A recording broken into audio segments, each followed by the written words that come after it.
오늘은 가정의 달 마지막 시간으로 가정의 의미와 그 중요성에 대해서 한번 이야기를 나눠보려고 합니다. 그런데요, 사실 성경에서 가정의 중요성에 대해서 직접적으로 언급하고 그것을 가르치고 있는 본문은 거의 없다라고 볼 수 있습니다. 하지만요, 그렇다고 해서 성경이 가정을 등한시하거나 소홀히 여기는 것은 절대로 아니에요. 오늘 본문에서도 보면 아시겠지만 하나님께서 가장 최초로 만든 공동체가 바로 이 가정인 거죠. 그만큼 귀하게 생각하신다라는 말씀입니다. 가정이라고 하는 것은요, 태초부터 존재해 왔던 가장 작지만 가장 오래된 공동체로서 가장 오래되었지만 단 한 번도 해체된 적이 없는, 이제까지 계속해서 유지되어 오는 그런 공동체입니다. 그 어떤 특정한 목적을 위해서 결성되거나 어떤 유지되는 그런 공동체는 아니지만 그 어떤 공동체보다 끈끈하고 그 어떤 공동체보다 유기적인 모습을 갖추고 있습니다. 부모에게서 자녀에게 이어지고 또 이어져서 한없이 번져가는 그런 모습으로 이 가족이라고 하는 공동체는 계속해서 형성되어 왔죠. 가족을 제외한 그 어떤 공동체도 이런 특이성을 찾아볼 수가 없어요. 가족은 어떤 공통 관심사나 목적을 위해 모인 그런 사적인 모임도 아니고요. 어떤 공동의 어떤 이익을 위해서 모인 그런 공동체도 아닙니다. 특별한 어떤 공동의 목적이나 관심사가 있는 것도 아닌데도 불구하고 웬만해서는 쉽게 끊어지지 않는 그런 공동체이기도 하죠. 그래서 어떤 의미에서는요, 모든 공동체를 통틀어서 가장 완벽에 가까운 공동체라고 말할 수 있는 게 바로 이 가정 공동체라고 말할 수 있을 겁니다. 물론 최근 뉴스들을 접하다 보면요, 입에 담기도 힘든 그런 범죄들로 이 가정을 해체시키고 위험에 빠뜨리고 그렇게 무너뜨리는 경우들도 있기는 하지만요, 참 안타까운 일이긴 하지만 그럼에도 불구하고 가정 공동체라고 하는 것은 가장 완벽한 공동체라고 말할 수 있습니다. 하나님께서 만들어 놓으신 이 가족이라고 하는 이 공동체의 의미가 주는 그 무게감은요, 그 무엇과도 비교할 수가 없어요. 어떤 공동체도 가족 공동체에서 경험하게 되는 그런 친밀감과 소속감, 이런 마음들을요, 다른 데서는 절대로 경험할 수 없죠. 오직 이 가족 공동체만이 가지고 있는 특별한 무언가가 존재합니다. 오늘 본문에서는요, 하나님께서 이 하나님의 형상을 따라서 사람을 만드셨는데 남자와 여자로 창조하셨다라고 이렇게 기록을 하고 있습니다. 또 게다가 이 남자와 여자가 결합하여서 한 몸을 이루는 것이다 라고 이렇게 이야기를 하고 있죠. 이 말이 주는 가정의 의미는요, 상당합니다. 먼저 하나님의 형상을 따라 남자와 여자로 창조되었다라는 이 말은요, 결과적으로 하나님께서 이 남자와 여자의 그 형상을 가지고 계시다라는 말이겠죠. 하지만 그렇다고요, 이 말이 하나님이 양성애자라든지 아니면 반은 남자, 반은 여자 이런 그런 이야기를 하는 게 절대로 아닙니다. 오히려 그분의 성품 안에, 하나님의 그 성품 안에 부성과 모성이 다 섞여져 있다라는 이야기를 하고 있는 거예요. 그것이 동시에 존재하는 분이라는 겁니다. 하나님의 성품 안에 있던 그 부성과 모성이 갈라져 나와서 창조된 것이 바로 남자와 여자라는 거예요. 따라서 하나님의 성품을 이해할 때에, 하나님을 우리가 생각할 때에 하나님의 성품 안에서 남자와 여자가 갈라져 나온 것으로 이해해야 되지, 남자와 여자라고 하는 그 생물학적인 그 기준을 가지고 하나님을 추론해서 하나님 그럼 그렇게 생겼나? 라고 생각하는 것은 잘못된 방식이에요. 오히려 하나님의 성품이 두 개로 갈라져 나와서 남자와 여자가 되었구나라고 생각하는 게 올바른 해석입니다. 아무튼 간에요, 이렇게 하나님께서 가지신 그 성품은 온전한 모습이었어요. 그래서 성경에는요, 때로는 아버지와 같은 모습이 등장하기도 하고 때로는 어머니와 같은 모습이 등장하기도 해요. 그래서 이 하나님 안에 이 두 가지의 성품이 있는데 이 성품이 나뉘어져서 남자와 여자로 그렇게 창조가 된 겁니다.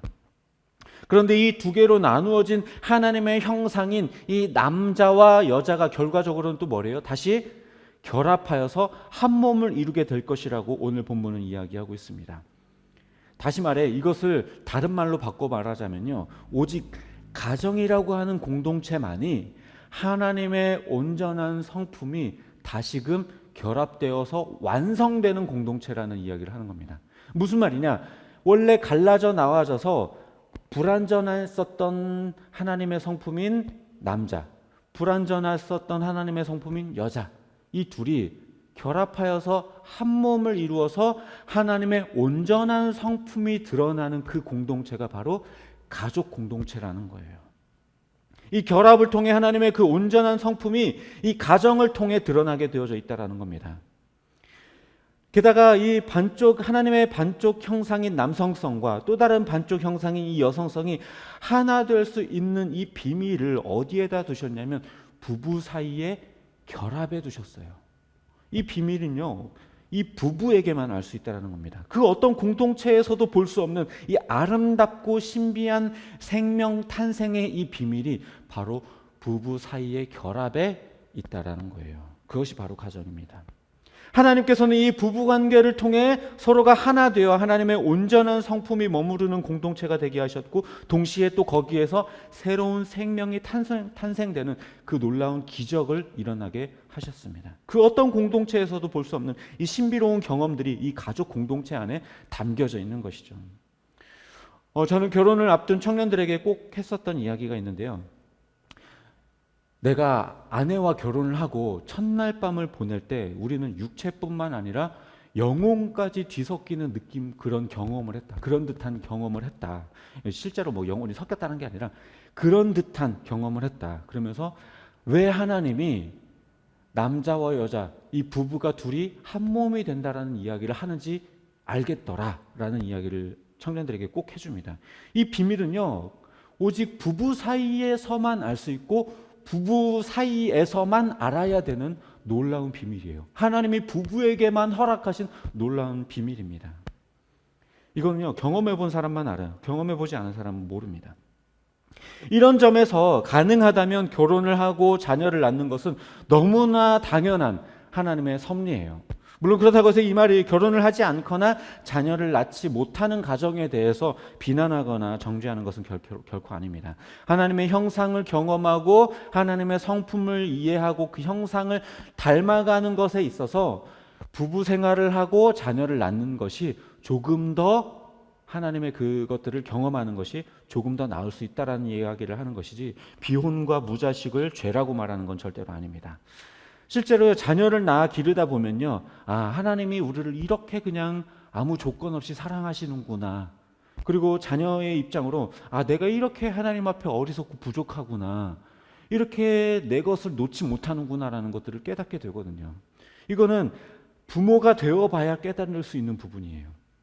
그리고 부부가 되어보면 하나님과 우리의 사이가 이렇게나 끈끈한 사이구나라는 걸 피부로 느낄 수 있게 되거든요.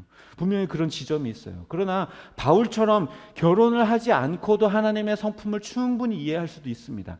그것을 부정하는 것은 아니지만 확실히 분명한 것은, 저도 경험하는 바이지만 부부관계와 그리고 부모-자녀 관계가 그걸 통해서 하나님의 성품과 그 은혜를 경험하는 것에 있어서 조금 더 유리할 수 있다는 얘기를 하는 겁니다. 그래서 저는 이 결혼과 출산을 적극적으로 권장합니다. 아무튼 돌아와서 하나님의 형상으로부터 나누어져서 창조된 이 남자와 여자가 부부가 되어서 결합하고 하나가 되는 것은 그 어떤 공동체에서도 볼 수 없는 특별한 모습이면서, 그렇게 이로써 하나님의 온전한 성품이 완성되는 공동체가 바로 가족 공동체라고 하는 점은 상당히 중요합니다. 이 말은 곧 가정에 하나님의 성품이 이루어지는 곳이고 또 보여지는 공동체여야 한다라는 말을 하는 것이기도 때문이기도 하죠. 하나님의 온전한 성품이 완성되어야 할 이 부부관계가 깨어지게 되면 어떻게 될까요? 둘이 결합되고 마음과 생각이 결합되지 못한다면 어떻게 될까요? 그것이 깨어지게 된다면 말 그대로 하나님의 성품이 깨지는 것이고, 하나님의 성품이 온전하게 이루어지지 못한 가정에서 자녀들은 당연히 하나님의 사랑을 경험하지 못하게 되겠죠. 하나님의 형상을 경험하지 못하게 될 것입니다.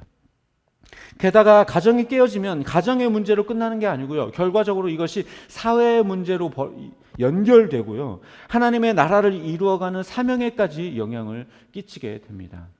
우리나라 속담에 집에서 새는 바가지 밖에서도 샌다는 이야기를 하고 있죠. 가정이 온전하면 세상에도 좋은 영향을 미치게 되어져 있지만 가정이 온전하지 못하면 세상에도 악영향을 미치게 되어져 있습니다. 그래서 이 하나님의 형상을 회복하고 온전하게 만드는 일에 이 부부의 역할이 상당히 중요해요.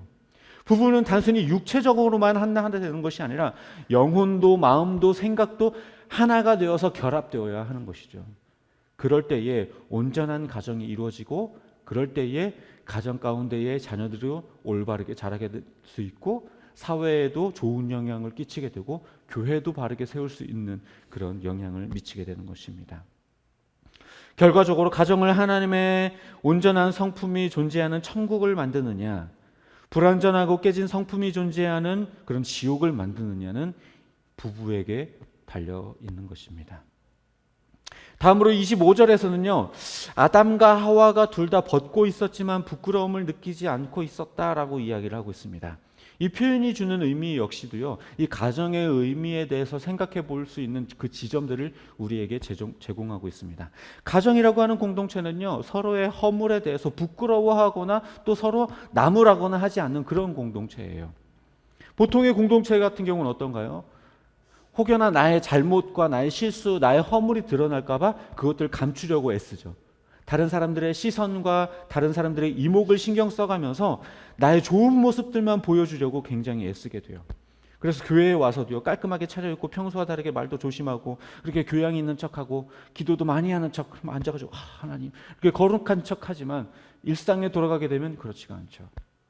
그만큼 우리는요, 가식과 헐의 허식을 차리는 그런 가면을 쓰고 우리는 생활하게 됩니다. 하지만 집에서까지 가면을 쓰고 생활하는 사람은 없죠. 목사님 저도요, 밖에 나오면 늘 웃고 화 안 내고 막 바른 모습만 보이지만요, 집에 가면 머리 떡져 있고 후줄근한 옷 차림에 그냥 소파에 널브러져 있는 그런 모습을 보이기도 해요. 이게 가능한 거는요, 가족이기 때문에 그런 것이죠. 가족은 서로 허물이 될 수 있는 모습도 스스럼 없이 보여주고 또 그것을 자연스럽게 넘길 수 있는 그런 공동체예요. 방구를 끼고 트름을 해대고 쌩얼을 보여줘도 그것이 허물이 되지 않고 흠이 되지 않고 부끄럽지 않은 공동체. 물론 그렇다고 해서 무슨 가족 공동체가 더럽고 추잡한 공동체다 이런 얘기를 하는 게 아니라 그만큼 서로 부끄러울 수 있는 것까지 편하게 보여줄 수 있는 그런 공동체라는 이야기를 하는 겁니다. 격식을 차리지 않아도 편하게 이야기하고 다 받아줄 수 있고 용서하고 이해해 줄 수 있고 서로의 잘못에 대해서도 덮어주고 이해해 줄 수 있는 그런 공동체가 바로 가족 공동체이죠. 다른 공동체들은요, 다른 사람의 실수를 보게 되면 그걸 들춰내고 뒤에서 욕하고 쟤는 왜 저런지 모르겠어. 하지만 가족의 공동체는요, 그런 실수를 발견해도 그들에 대해 지적하기보다는 그럴 수 있지 라고 넘깁니다. 오로지 가족 공동체만이요, 서로에게 그 실수를 하고 잘못을 해도요, 그것에 대해서 구차하게 설명하거나 납득시키지 않아도 그냥 덮어주고 이해하고 그냥 넘겨버릴 수 있는 공동체입니다. 피는 물보다 진하다는 말도 어쩌면 그런 의미일지도 모르겠습니다. 말씀을 정리하도록 하겠습니다. 가정이라고 하는 이 공동체는요, 하나님이 만드신 최초의 공동체이면서 가장 오래되었지만 사라지지 않고 유지되고 있는 그런 공동체입니다. 하나님의 형상대로 지음받은 이 남자와 여자가 만나서 결합하여서 한 몸을 이루어 하나님의 온전한 형상과 그 성품을 이루어가는 그런 공동체가 바로 가족 공동체이면서 또 서로의 실수와 잘못도 아무것도 아닌 것처럼 그냥 덮어주고 넘어갈 수 있는 그런 공동체가 바로 이 가족 공동체입니다. 그만큼 가정이 온전하면 자녀와 교회 그리고 사회에 좋은 영향을 미치지만 또 반대로 가정이 깨어지면 자녀와 교회, 사회에 악영향을 미칠 수도 있는 공동체가 바로 이 가족 공동체입니다. 그런 점에서 이 가정은요, 작은 교회이며 또한 작은 사회입니다. 우리의 교회들이, 우리의 사회들이 어떠한 모습을 갖춰야 한다라는 생각을 우리가 가지는 것처럼 가정 또한 그런 모습을 갖춰야 할 것입니다. 그래서 이 모든 공동체의 원형이기도 하면서 모든 공동체의 본질이 뭔지 알 수도 있게 가르쳐주는 공동체가 바로 이 가정 공동체입니다. 가족 공동체를 통해 하나님과 우리의 관계에 대해서 하나님이 우리에게 부어주신 그 은혜와 사랑에 대해서 깨닫고 이해하고 깊이 이해할 수 있게 해주는 공동체가 바로 이 가족 공동체입니다. 가정을 통해 남녀는 하나님의 성품을 완성하고 온전하게 보여줄 수 있고, 또 가정을 통해 하나님의 성품을 배워가며 닮아갈 수도 있습니다. 이것이 가족이라는 공동체가 가진 성경적 의미이면서 왜 중요한지를 우리가 깨달을 수 있는 지점입니다.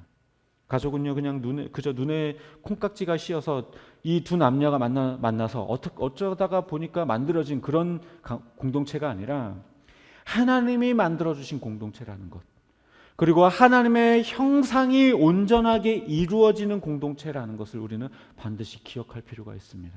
우리가 이것을 기억한다라고 한다면 우리의 가정이 어떠한 모습이어야 할지 우리 스스로가 판단 내릴 수 있을 것입니다. 하나님의 형상이 우리의 가정 가운데 온전하게 이루어지고 있는가? 우리가 하나님의 형상을 닮아가고 있는 공동체인가? 우리가 하나님의 형상을 드러내고 있는 공동체인가?